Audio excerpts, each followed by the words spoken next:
ఈ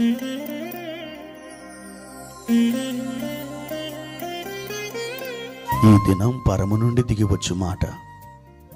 ఇది నీ జీవితానికి వెలుగుల బాట. నీ ఒడిలో ఉంచబడిన దీవెనల మూట, అద్భుతాల ఆనంద ఊట. మే 11 సంవత్సరమంతా మీరు బైబిల్ చదివి ముగించడానికి ఈ దినం మీరు చదవలసిన లేఖన భాగము ఉదయం రాజులు 2వ గ్రంథం 13 మరియు 14 అధ్యాయములు, సాయంత్రం యోహాను సువార్త 2వ అధ్యాయము. ప్రియమైన దేవుని బిడ్డలారా, ఈ ఉదయకాల సమయంలో పరలోకపు మంచు మీ పైన సమృద్ధిగా కుమ్మరించబడునుగాక. ఎలా ఉన్నారు? బాగున్నారు కదూ? ఈరోజు మీరు చేయాలని తలంచిన ప్రతి కార్యం దేవుడు సఫలము చేయునుగాక. మీరు విజయపు మార్గంలో జయ జెండా ఎగరవేస్తూ సాగి వెళ్ళాలని దేవుని యొక్క దయా సంకల్పమైనది. నిత్యము మీరు ఆయన చేతులలో భద్రపరచబడి ఉన్నారు. ఎంత మాత్రమును మీరు చింతించవద్దు. మీ చింత యావత్తును మోయువాడు మన ప్రభు అని యేసుక్రీస్తు మీ సమీపమునే ఉన్నాడు. ఏమాత్రం దిగులు చెందవద్దు. ప్రభు కృప మీద ఈ దినం మీరు ఆధారపడండి. ప్రియమైన దేవుని బిడ్డలారా, ఈ ఉదయకాలం ప్రభు వారు మనకిచ్చిన వాక్య భాగాన్ని చదువుకుందాం. నిర్గమాకాండము 6వ అధ్యాయము 20వ వచనం. అమ్రాము తన మేనత్త అయిన యోకేబెదును పెళ్లి చేసుకునేను. ఆమె అతనికి అహరోనును మోషేను కనెను. అమ్రాము 130 ఏండ్లు బ్రతికెను. ప్రియమైన దేవుని బిడ్డలారా, ఇక్కడ ఒక లేవి కుటుంబాన్ని మనం చూస్తున్నాం. వీరు లేవి గోత్రములో నుండి వచ్చిన వారు. అతని పేరు అమ్రాము. అతని భార్య పేరు యోకేబెద్. ఈ యోకేబెద్ అమ్రాముకి వరుసను బట్టి చూస్తే మేనత్త అవుతుంది. ఆ మేనత్త వరుసన ఈ అమ్రాము యోకేబెదుని పెళ్లి చేసుకున్నాడు. వీరికి మోషే, అహరోను, మిరియాము అనే సంతానం కలిగారు.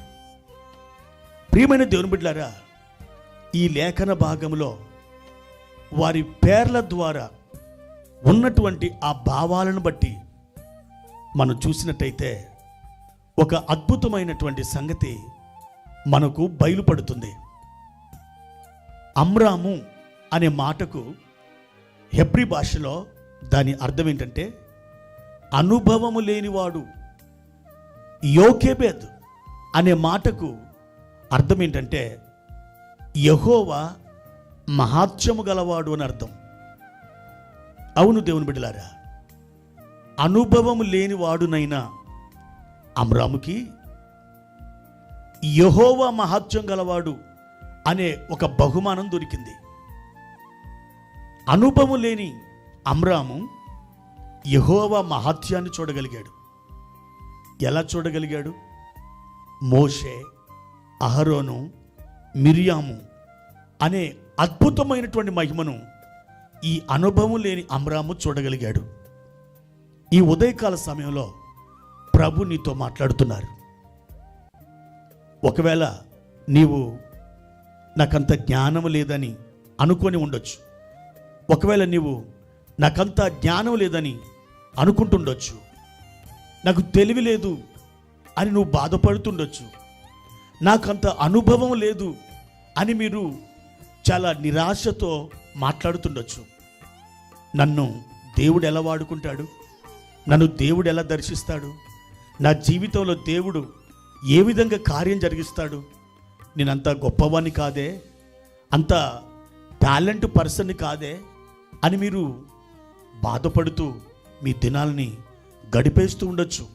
అయితే ప్రియమైన దేవుని బిడ్డలారా, అనుభవం లేని అమ్రాముకి యెహోవా మహాత్మ్యం దొరికింది. ఆ యెహోవా మహాత్మ్యము అతనికి ఏమి అనుగ్రహించింది? అద్భుతాలు చేసే మోషేని, యాజకత్వం చేసే ఒక అహరోనుని, అద్భుతమైన గానము చేస్తూ దేవుణ్ణి స్తుతించగలిగిన ఒక మిర్యాముని అతనికి దయచేసింది. యెహోవా మహత్యం.